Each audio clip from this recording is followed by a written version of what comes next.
So it's the New Year's, and we know what goes on in the football world during this time. We have the start and the end of the college football playoff, the really boring football playoff in my opinion. Only 4 teams, but still I figured it'd be a cool video to make despite the moment we're in right now, considering that the college football playoff is going on right now, alongside some bowl games. Now when you're watching this, I'm pretty sure both of the semifinal games are already over, which are complete blowouts, boring games. But that's just what the college football playoff is about apparently.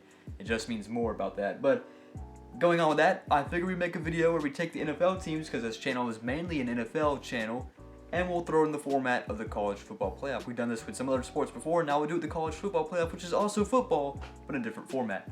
Now, if you guys know how this works, of course there's only 4 teams that make it, which is quite underwhelming, but there's a way we can make it work in a video format.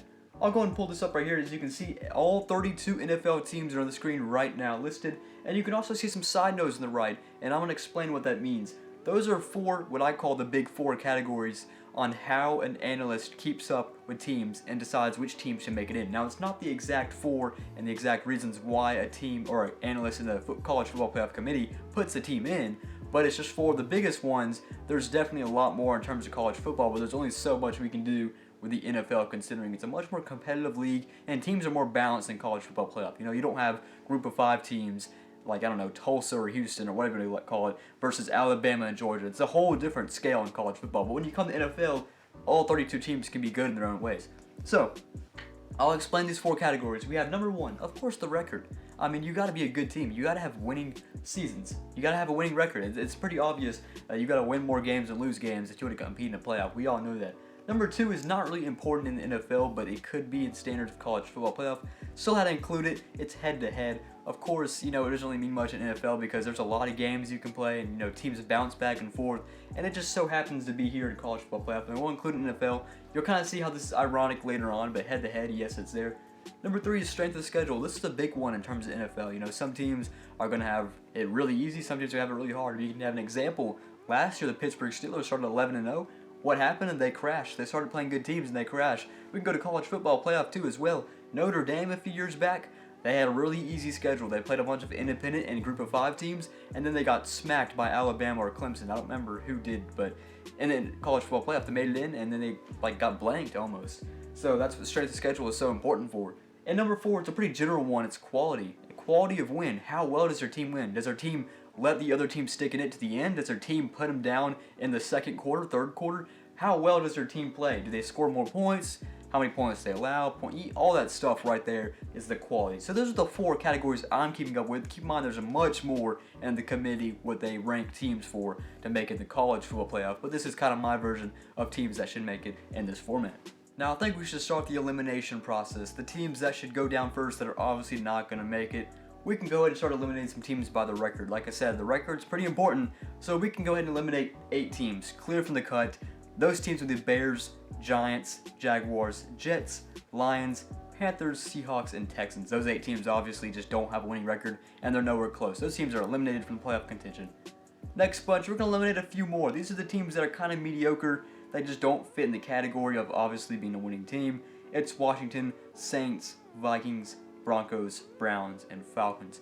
And now we're down to 18 teams who are all above 500, surprisingly. So now we gotta eliminate 6 more of these teams. We're gonna be left with 12, and then out of those 12 teams, obviously, we're gonna bring into those 4 factors on which teams make it to the playoff.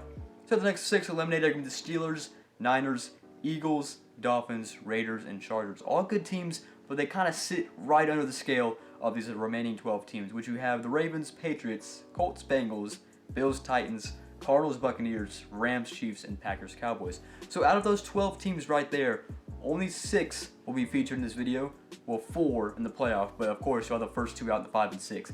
Of course, I didn't pull up the bracket. If you guys want to look at it, it's really simple how this works. I can go over this pulled up right now. As you can see, it's just 1 versus 4, 2 versus 3, and then you have the 2 first teams out, 5 and 6.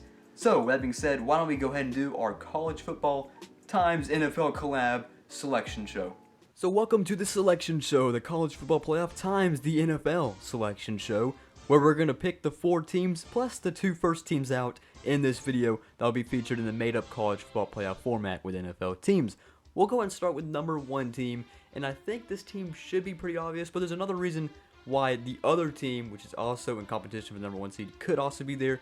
We're going to start with the 1, before we explain it, we gotta talk about who it is. It's obviously the Green Bay Packers, and we'll go into a little bit more further detail about that until we reveal the 2 seed, which I'll do so right now, and it's the Kansas City Chiefs. So remember that there was 4 main qualities that I am using, which is to tell the difference between what seed a team should get. It was the record, head-to-head, strength of schedule, and quality. I know the Chiefs won head-to-head over the Packers, but that head-to-head game was not so important as some other things, considering of the head-to-head game that was played, who played in it, when it was played, such like that. Because obviously Aaron Rodgers did not play in that game. It was kind of a flunk game for the Packers because they were missing the star player that carries the team. It makes sense that this team, who's just been doing good all year, lose this game because they don't have a starting quarterback. Head-to-head really shouldn't matter. Obviously, number one thing, the record. The Packers have a better record by 1 game. And when it comes to strength of schedule, the Packers have a way harder schedule. The Packers being 3rd hardest in the league, the Chiefs being tied for 11th. Also, quality of win.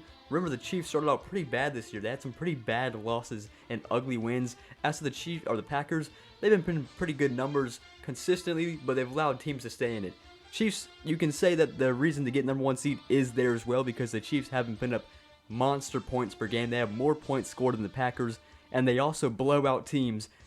You know, since reaching like the Raiders, they've blown out like 45-10. But those are the arguments for the Chiefs being the 1 seed. But I think this works as Packers 1, Chiefs 2. So now we get down to the 3 and 4 seed, and the number 3 seed, I'm gonna have the Dallas Cowboys. Now I'm also gonna bring up the number 4 seed. Who is gonna be the final team in? It's gonna be the Tampa Bay Buccaneers. Once again, let's compare these teams. It's funny to have these 2 teams like this because the Buccaneers did beat the Cowboys. So head-to-head, in this case, really does not matter at all in this bracket. Every team that is under the other team beat them in the regular season. But the Cowboys 11-4, also the Buccaneers 11-4. Strength of schedule wise, the Cowboys have just a bit of an easier schedule than the Buccaneers, harder. The Buccaneers have the 29th hard or easiest schedule. The Cowboys, I think it was 26 or 25, I don't remember. I'm have to refresh on those numbers. But the Cowboys are above the Buccaneers for the sole purpose of their offense and their quality of win.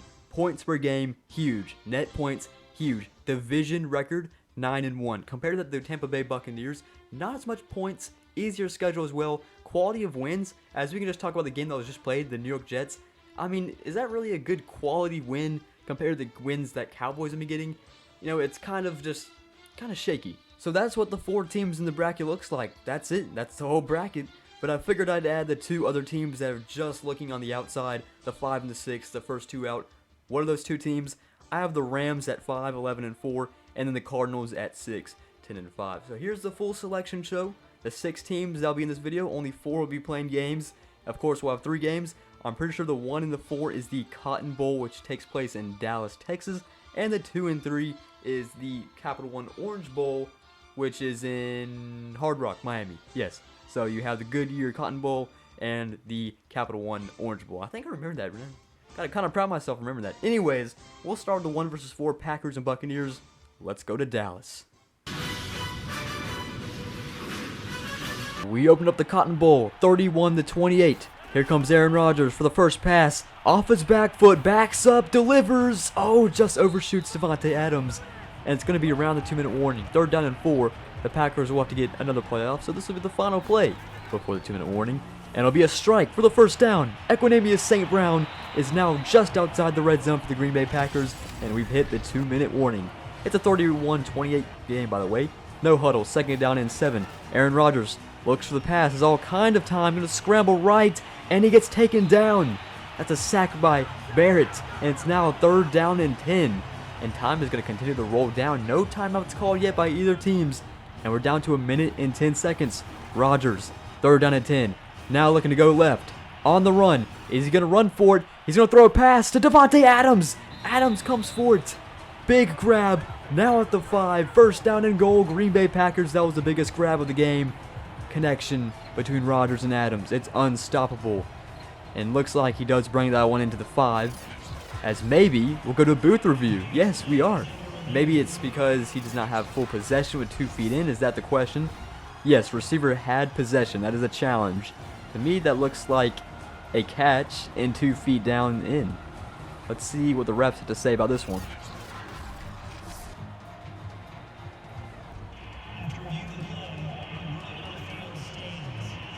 So the call stands. It's a catch. First down and goal from the 5-yard line. 1:04 on the clock. Touchdown could seal this one up. Rodgers under center. Hands this one off. Mercedes Lewis, the tight end. Rolls in. Touchdown. Packers have the lead.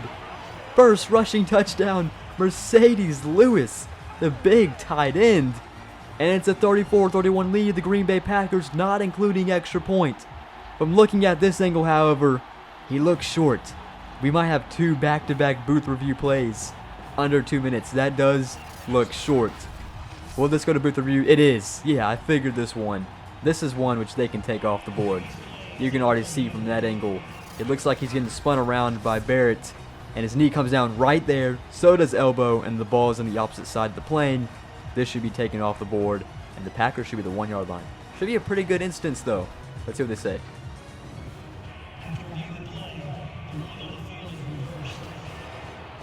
Yeah, so it gets taken off the board. The reason why I thought that's pretty good, because that runs some clock out. Now with 38 seconds left, the Packers can take their time. That's if they score the touchdown. Rodgers, all sort of time. Looking out, another sack.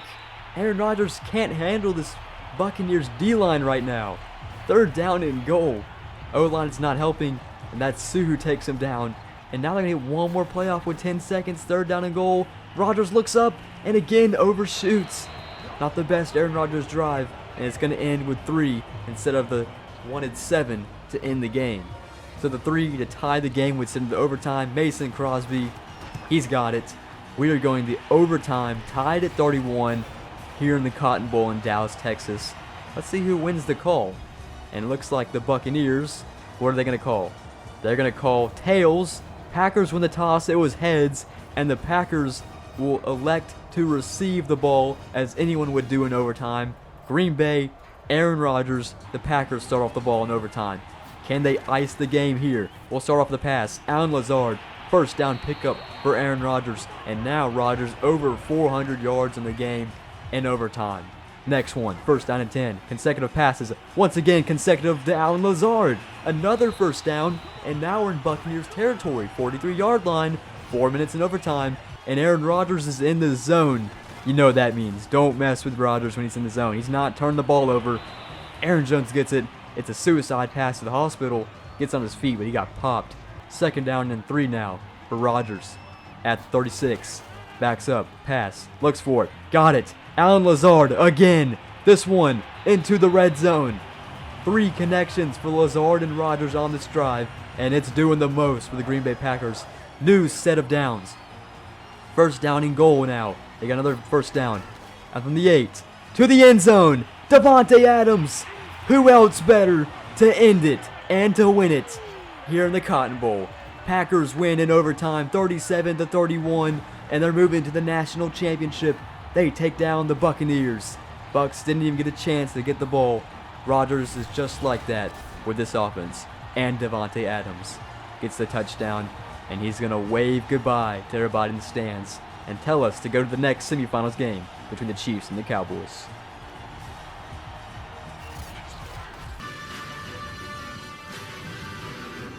So now in Miami, Hard Rock Stadium, it's the Chiefs and Cowboys, and it's the same score from the last game where we started. The Cowboys down by 3 in their own territory, and Ezekiel Elliott gets a big run right here, which will take us to the 2-minute warning.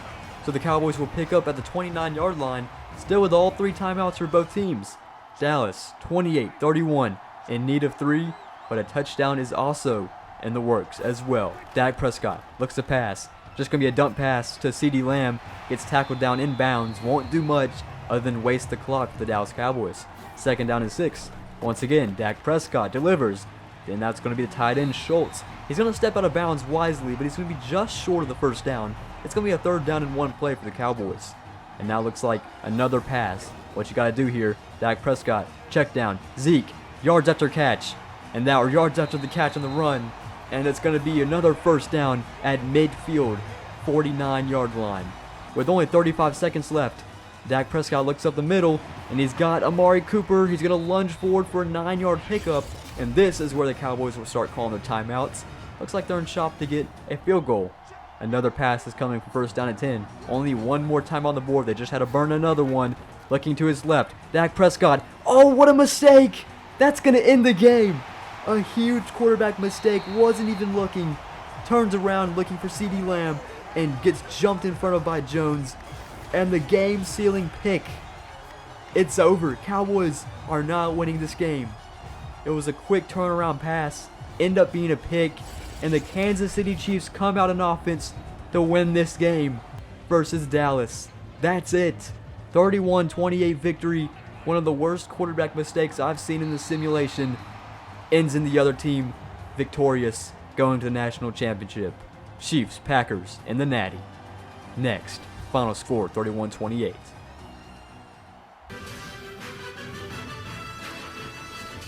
National championship game. Aaron Rodgers is down by 3 this time. Second down and 11. Rodgers delivers. Allen Lazard reaches. Those two have been the MVPs so far easily. Lazard has been doing everything while Rodgers has been connecting it. First down and 10 now. 2 minutes and 50 seconds on the clock. It's a 3-point game for the Green Bay Packers. Rodgers going to take off. Does he get a block? No, he outruns the defender. He's still running to the 10. Pylon dive. Oh, he's just short. What would have been a huge play, and I kid you not, Rodgers has 60 rushing yards in this game. That is starting running back material right there. 6 rush, averaging 10 yards a carry. And look at this. Wide open field, and then all comes 5, is that 1, 2, 3, 4, 5 Chiefs players corner him at the 3-yard line. He almost got it too, was the funny part. So now we have a first down and goal. Rodgers under center. Could this be another handoff? Mercedes Lewis in the backfield gets it, breaks the tackle, and now he's got his running touchdown, which he won in the semifinal, but at least he cashed in the national championship. Packers lead by 3. Extra point would be 4, 32-28 over the Kansas City Chiefs. Patrick Mahomes will get the ball back at midfield. Second down and 5. Mahomes looks at the pass, has all the time, going to scramble this time. Wisely get the first down and slide, and from the 36-yard lines where the Chiefs will play this from now. First down and 10. Next play, first down and 10 as well. Mahomes also going to scramble again. No, he's going to choose to throw this one to his running back, and another first down. Chiefs are in business. They can probably win this game here with a minute and 10 seconds on the clock. First down and 10. A minute and 4 now. Mahomes looks down the middle. Complete. McCall Harmon at the 6. Deep into the red zone. First down and goal. Touchdown wins this game, and we're under a minute as well. No huddle. First down and goal. Mahomes gonna look for the end zone on this one. Looking to his right. Throw. He's picked. Interception. That's gonna seal it. Vernon Scott wins the game. Green Bay Packers will win the national championship unless somehow the Chiefs force a stop with all timeouts. Mahomes was not looking. The safety was sitting there, didn't have to move, jumped in front of it, and it'll get taken down, which will cause a touchback. Third down and inches. This is the only chance the Chiefs have, and Aaron Jones ices the game. The Packers will win the national championship. No timeouts on the board for the Chiefs. Rodgers will take victory formation down the zeros, and the Green Bay Packers win the national championship in the format of college football. So that's it. Thank you guys for watching. A really simple video. Only 3 games to be played, but a pretty cool concept with a college football playoff. Packers win it out of the 4 teams we had in this video. Thank you guys for watching, and I'll see you guys later.